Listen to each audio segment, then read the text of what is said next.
As we all like to say, weed, marijuana is a smoking topic right now. But let's see what Corey Klassen of Marapharm is up to, because I'd like to know more about your company. How are you today? Good. Thank you very much for having me. Appreciate it. Oh, of course. Welcome to the United States, as I know you're from Canada.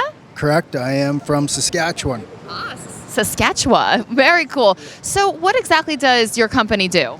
Marapharm Ventures is a Canadian-based company, and we're in the cannabis space. Our primary focus has been accumulating licenses and assets, both in Canada and the United States, namely Washington State, California, and Nevada, where they've recently legalized it and allowed Canadian investment to come in there. Very cool. I mean, that must be hard with new. I understand you also operate in Las Vegas. What kind of hurdles do you go through with these states that are very new to this? Right.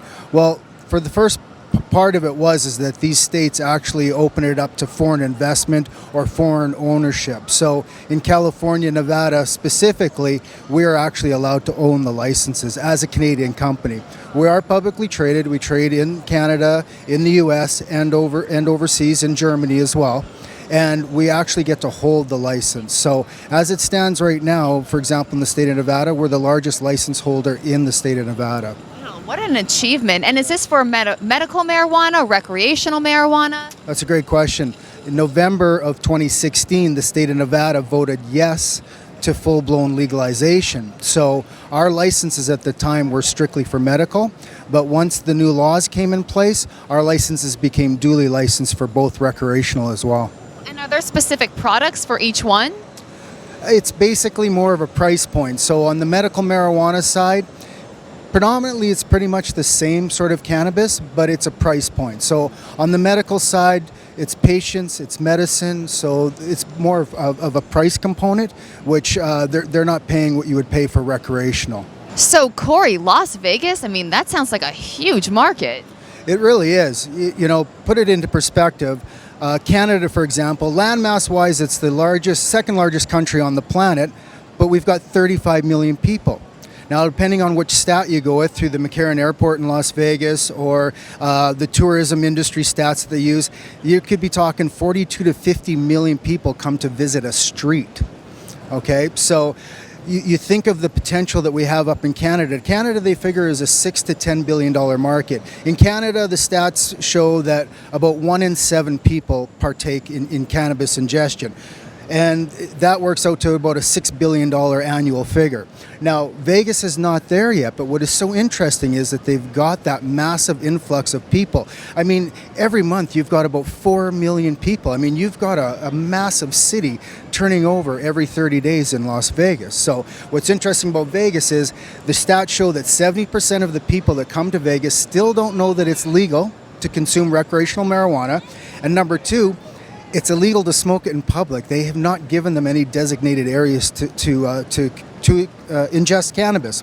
So some of the news that's coming out right now is Las Vegas wants to move into social lounges where people can go and partake. Alcohol limits got to be under 11% alcohol, but they want to sort of set up this these social lounges, these partake lounges, whatever you want to call it. So Las Vegas market is potentially massive, especially when you compare the population of Canada and the influx of the tourism that comes in and out of Vegas. There's a correlation there, and we'll see how that's going to work out for us, but we're betting heavily, if you can say, on Las Vegas. Sure, yeah. And what are Marigold products? Marigold is our health and beauty line. Skincare products, lip balms, sort of after suntan lotion, sort of things like that, and it's infused with hemp oil. With hemp oil, I've seen those kind of products. Why is Marigold different? Well, we've sort of got our KFC recipe, if I'm allowed to say that. Okay. So we've got our proprietary blend of different ingredients that goes into the mix.